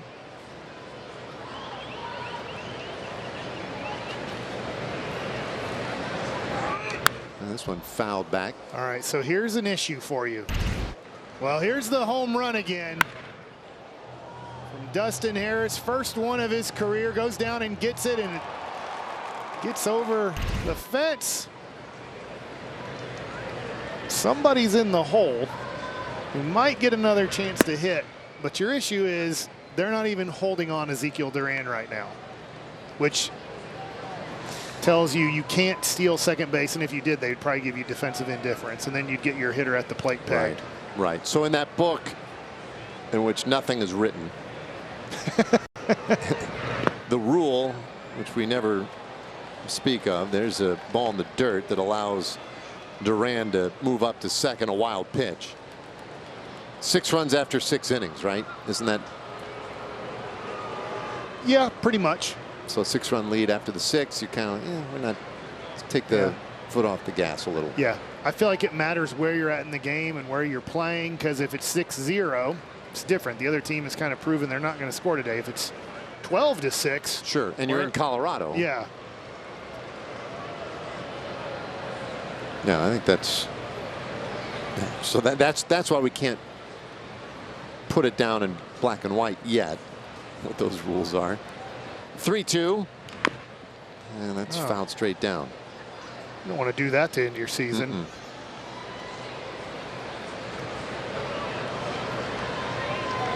So it'll stay 3-2 on Marcus. He'll get a moment to walk that one off. 9th inning, Rangers up 6-0. Man, we've seen Lowe have another excellent game at the plate. But Dustin Harris, his first big league hit, and then his first major league home run. The payoff, and Semien held up. Yeah, and he'll take the walk.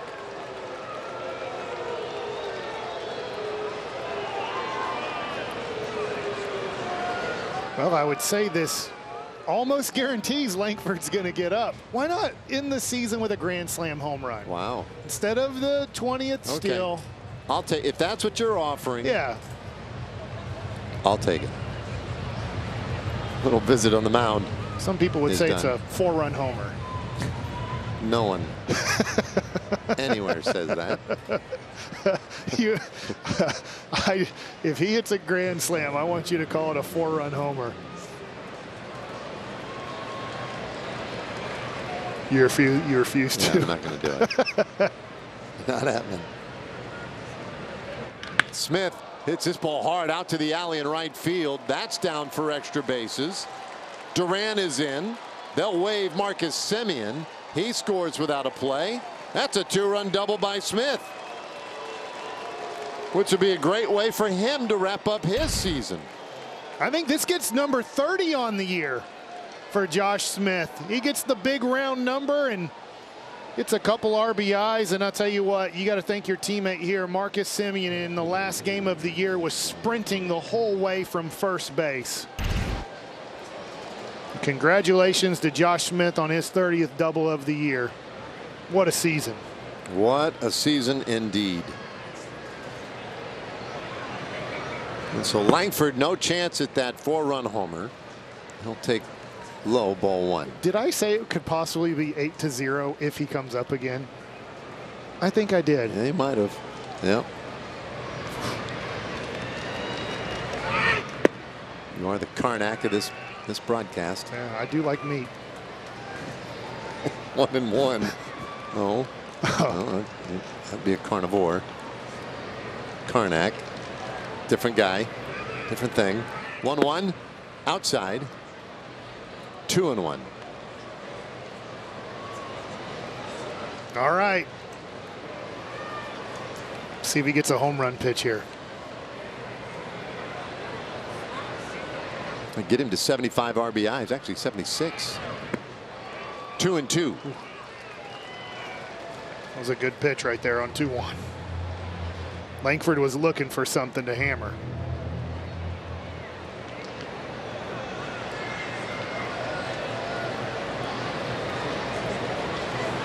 Now Contreras not having a lot of fun this inning. On the right-handers 2-2. That one on the ground at shortstop. Lopez sliding stop. Throws over to first in time, and there is the first out of the inning.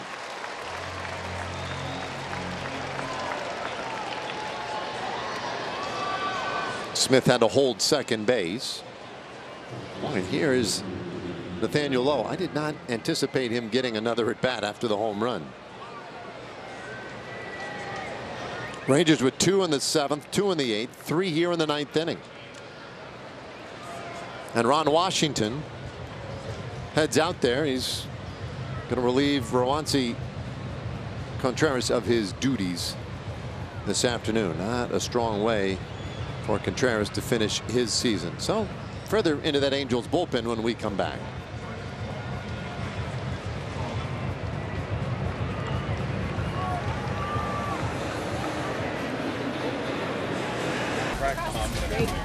Vote Marcus Semien for the 2024 Roberto Clemente Award presented by Capital One, recognizing players who best represent the game through positive contributions on and off the field. Vote today at MLB.com/Clemente Award.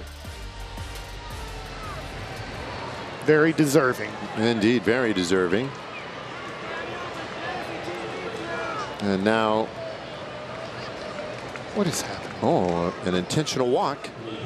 What's the score? It's 8-0 on the final day of the season, and we just had an intentional walk. That's cool. I was prepared for a number of eventualities today, and that was not one of them. A 9th inning intentional pass in an 8-0 game. Wow. So now Heim will bat, and he takes strike 1. Well, I'm going to ask Lowe after the game the respect that he got in the 9th inning of this one.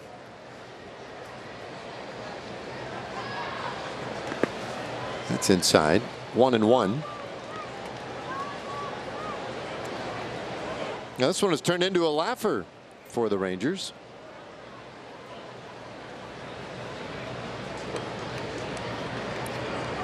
Here's the 1-1 pitch, and that's pounded straight into the dirt. And obviously, Ron Washington is thinking, well,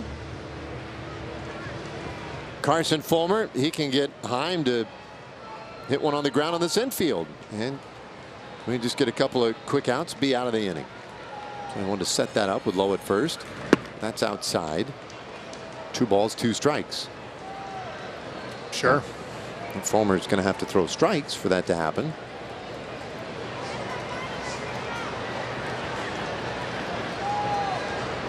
Here it comes.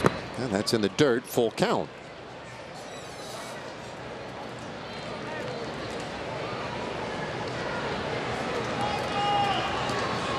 So Gio Zuniga last inning didn't fare all that well. Allowed a couple of runs. 3-2 pitch, and that one is high in the air to center. Shading his eyes and making the catch, Pilar. 2 away. So Contreras this inning has already allowed 3 runs. He is responsible for that man, Josh Smith.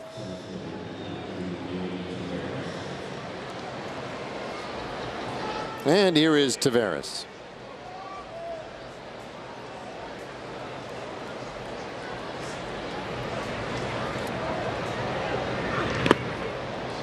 Well, this one in the dirt. Bounces away and goes to the backstop. And so both runners move up. Wild pitch puts Smith at third and Lowe at second base. And the beat goes on.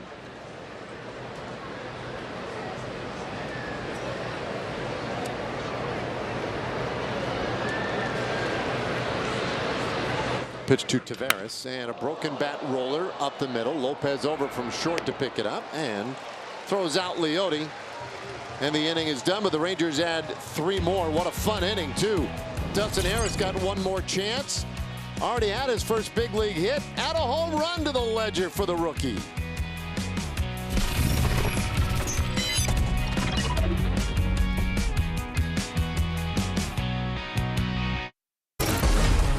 Your Baylor Scott and White health game diagnosis is rookie Dustin Harris. In the 7th inning, he gets his first big league hit of his career. It's a 2 RBI double.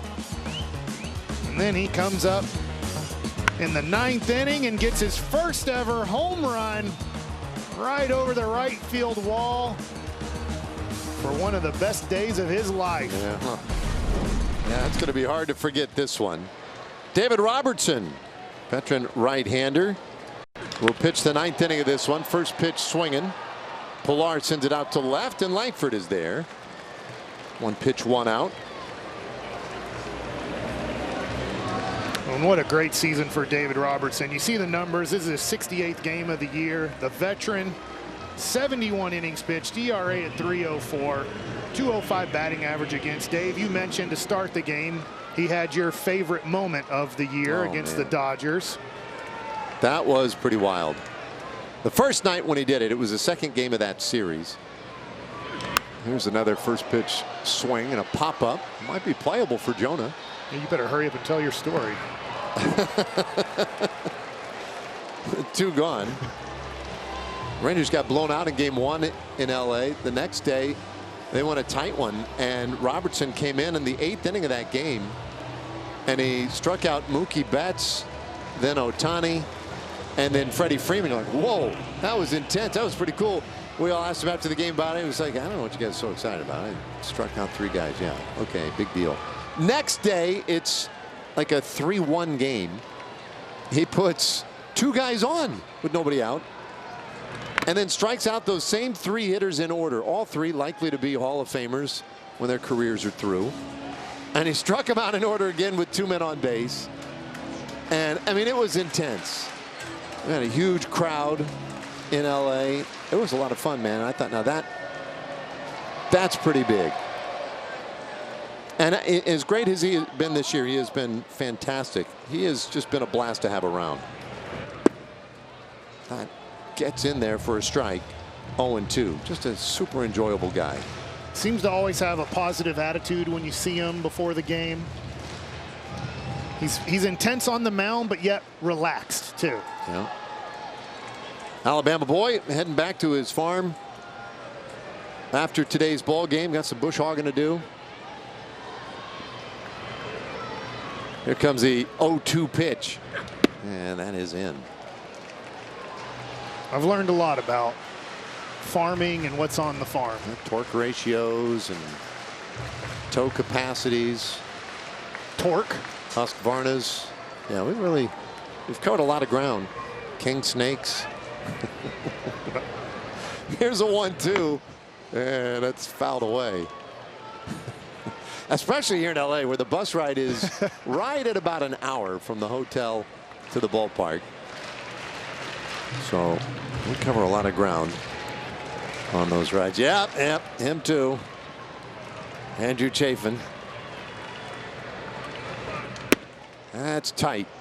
2-2. One out away from concluding this season. The defending world champs with an 8-0 lead, and really pretty fun way to wrap things up. A check swing. Did he go? No. So it's a full count now on Theis. It's all right. Throw the patent cutter right here and get that last out of the year. I want it to be a strikeout.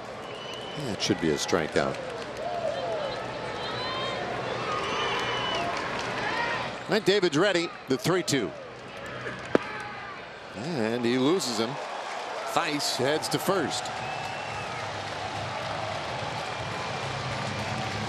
He's 39 years old. David's been pretty frank about it. He's not real sure if he will pitch next year. He certainly could. There's no doubt. There will be no shortage of teams that would love to have him in their bullpen. He is too good to walk away from the game. That would be most of our perspectives. But at 39 years old, he's been through it a lot. And his wife and family, they don't mind having him around. And he misses him during the summers.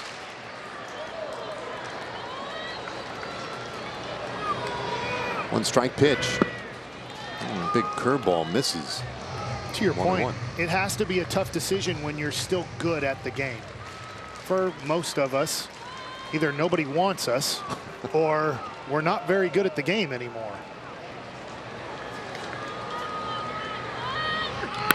Little bouncer, right side. Semien is there, and a bobble keeps the inning going.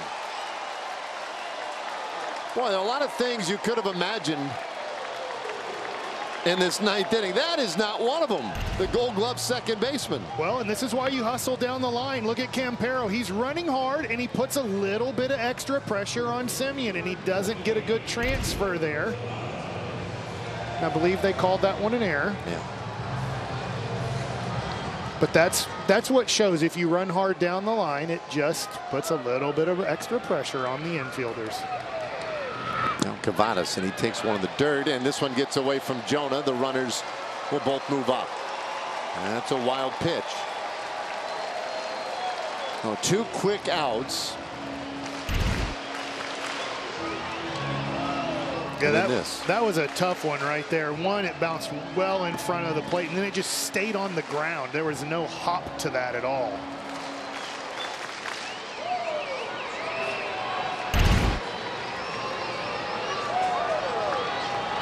Kavadas 0 for 3 today. And he'll take a strike. So initially I was with you. I wanted a strike. I thought it'd be a fitting way for it to end with David punching somebody out to finish the ball game. But now I am rooting for not just a ground ball, something like in the hole with Marcus laying out on a dive and then hopping up to make a great play to get Kavadas. It's just something. Yeah. Well, and you love defense. That's your favorite. I do. I do not want him walking away with that last play as his last thought of the year. 1-2. That's inside. Well, and if we don't know this, but if it is David Robertson's last pitch in Major League Baseball, I'm sure he would like either a nice play or a nice strikeout. 2-2 pitch. Oh, pop foul. Here's David got the win in his Rangers debut. March 28th, that game against the Cubs, a scoreless 10th inning. Stranded the bases loaded. Rangers walked it off on opening day. The Rangers have gone 54-13 in games in which Robertson has appeared this year. He's going to have to throw at least one more pitch. Kavadas is not going down easy. He's battling up there, and he's trying to figure out a way how to get on base or get an RBI here.